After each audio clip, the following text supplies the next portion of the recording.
Good morning, ESL 5. Today is Wednesday, May 20th, number 58.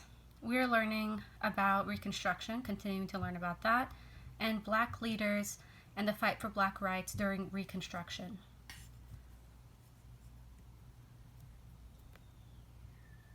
So, here's our instructions. Read and annotate the article, then complete the ELA writing and quiz. Please note today's article is for today and tomorrow, Wednesday and Thursday. One article, one assignment for these 2 days. We are going to read at level 810. Now remember, Reconstruction is the time period after the U.S. Civil War. We are reconstructing the laws and leadership. These are 3 important Black leaders during that time. This one is Frederick Douglass for sure. If you look closer, you might be able to see the names of the other ones, but it's a little hard to see. If you look down at the bottom, you can also see their names. This article was written in 2017. Let's begin. The Northern and Southern states fought the Civil War over slavery. The North defeated the South in 1865. Reconstruction was the time period that came immediately after. Much of the South had been wrecked by the war. During Reconstruction, the United States began to rebuild, and the Southern states were brought back into the Union. Former slaves were given rights in the South. African Americans took an active part in Southern life for the first time. They worked to gain freedom and equal rights. About 2,000 African Americans became lawmakers or had other government jobs in the South during Reconstruction, from the local level all the way up to the U.S. Senate. Before the Civil War, African Americans only were allowed to vote in a few northern states. Not all of them, only a few. There were just about no Black officials. Officials means like a government employee. In the months after the North's victory, the Black community held meetings and parades. They were asking for their rights. The most important right was the right to vote. During the first 2 years of Reconstruction, Blacks began equal rights leagues throughout the South. These groups protested unfair treatment and called for equal rights.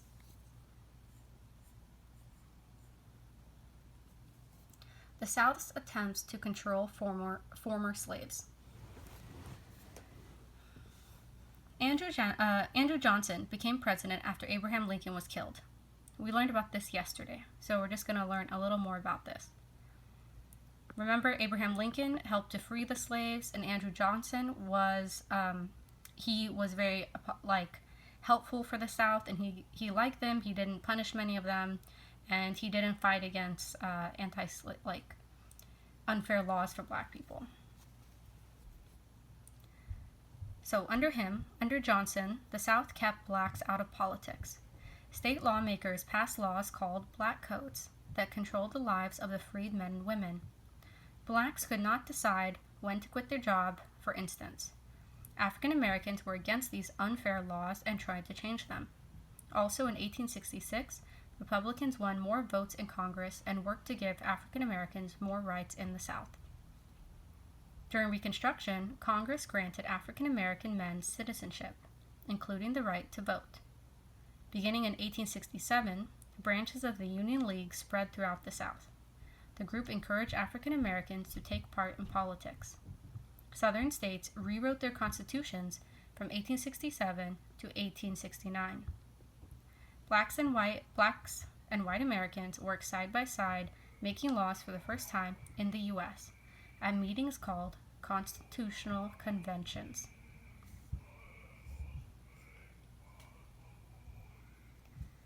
Blacks active in politics. Almost all the voters for the Republican Party in the South were Black. They worked together with carpetbaggers and scallywags. Carpetbaggers were people arriving from the North. They carried their belongings in satchels or carpet bags. Scallywag was an insulting name for white Republicans who supported Reconstruction. A total of 265 African Americans participated in these constitutional conventions. More than 100 of them had been born into slavery. In all, 16 African Americans served in the U.S. Congress during Reconstruction. More than 600 more became state lawmakers, and hundreds more were government officials across the South.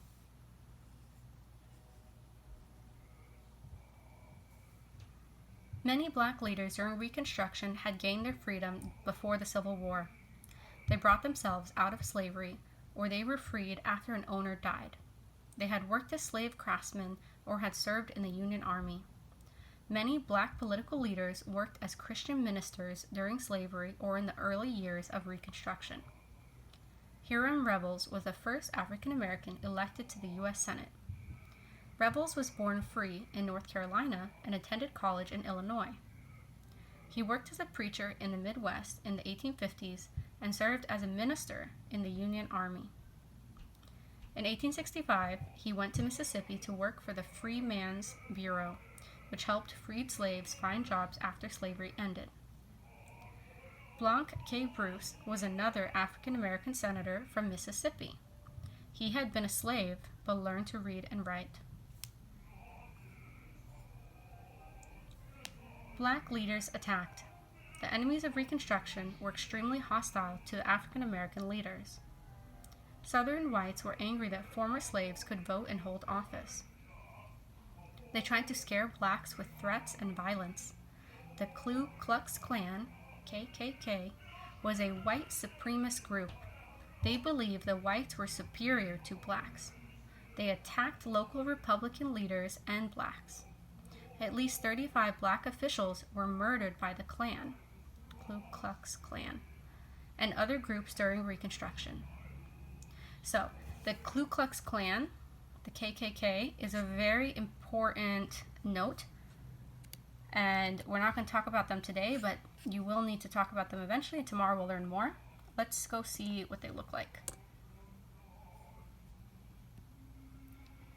So, these are pictures of the Ku Klux Klan in meetings. They would wear white clothes with these hoods, and so now if you ever see someone dressing like this, then that person is against equal rights for black people.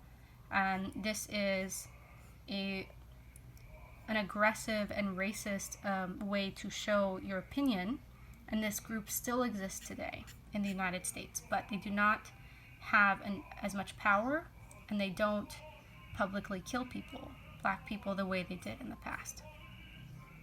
All right, we finished reading. Let's go see our activities. We are doing the ELA writing, not the social studies, as usual. How did African Americans participate in politics and lawmaking during Reconstruction after the Civil War? Give 3 steps or specific examples from the article and write in your own words. So you're going to go back and look for any way a specific African American or in general African Americans were able to participate in politics. Some key words that you're going to look for are officials. An official is a person who works for the government. Right? So you're going to look for that evidence, write it in your own words, and give me a small paragraph. Let me know if you have any questions. Bye.